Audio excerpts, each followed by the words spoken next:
Hi, Professor Reeves. I'm going to try this again because I just recorded a video and it was 7 minutes long and didn't want to upload.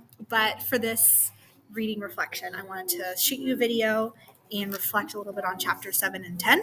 I'm going to talk about chapter 10 first because I think that one had less actual tangible strategies for it, but it basically talked about the idea that there are some students who have been told by other teachers that you can't do as much as other students, or they've been communicated that high expectations are not on them. And our goal for our classrooms is that every single student should feel like they have high expectations of them. And I want to have high expectations of all my students.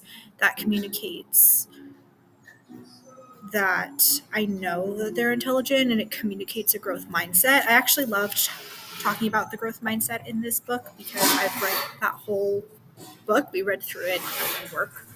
And the idea that praising effort and telling them like, no, you're going to do big things and I expect a lot from you, but we don't just leave it at that, because if we say that and then don't help them actually achieve those things, then it shows them like, oh, they don't actually care about me. They don't, it's just all fake. Versus me actually saying, no, I'm going to look at me, I'm going to hold you to this, but I'm going to help you get there, so that they can actually achieve it and know that they're capable of that. So that's my goal with high expectations. I liked the using answer revision when talking about students answering questions incorrectly. The idea that you kind of probe them and basically interrogate them and get them to this place of logic where they understand like, oh, wait, I just said something and contradicted. That doesn't make sense. Let me revise what I said. So I think that's a great method. And then I love think, compare, share, always. But for chapter 7, that had a lot of stuff in it. I started annotating big time in that one and circling everything and starring all of the highlighters and all of the strategies I would like.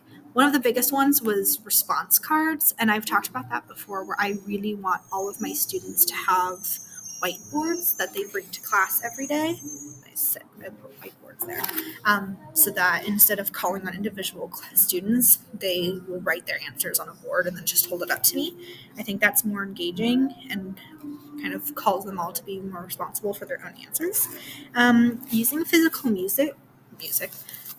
movement was something I also liked. I've had teachers who have done yoga with us in the middle of class just to give us a break from zoning out, or when they see that we all have that glassy-eyed look, they all pause and just be like, okay, you know what? Time to take a break. I'm tired, you're tired.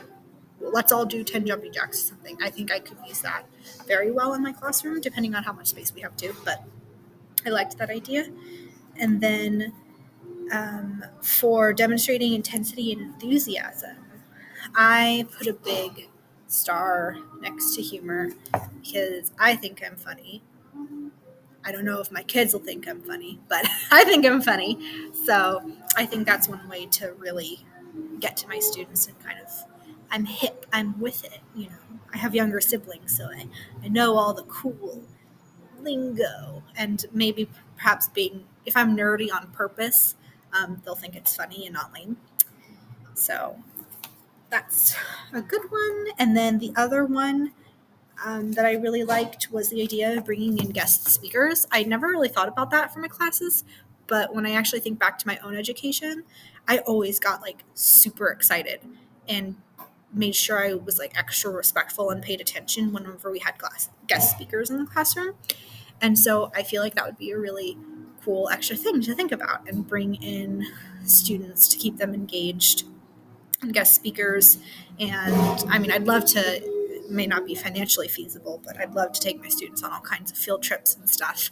So Anyways, that's the idea. I really liked the engagement chapter. I thought there was a lot of good things that I hadn't really considered.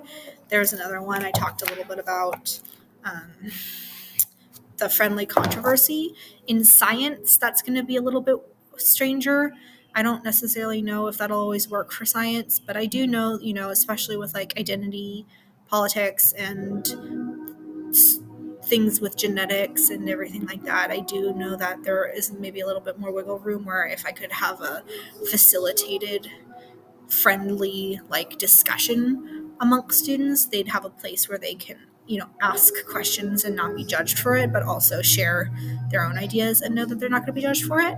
um, yeah, I'll see you in class. Thank you.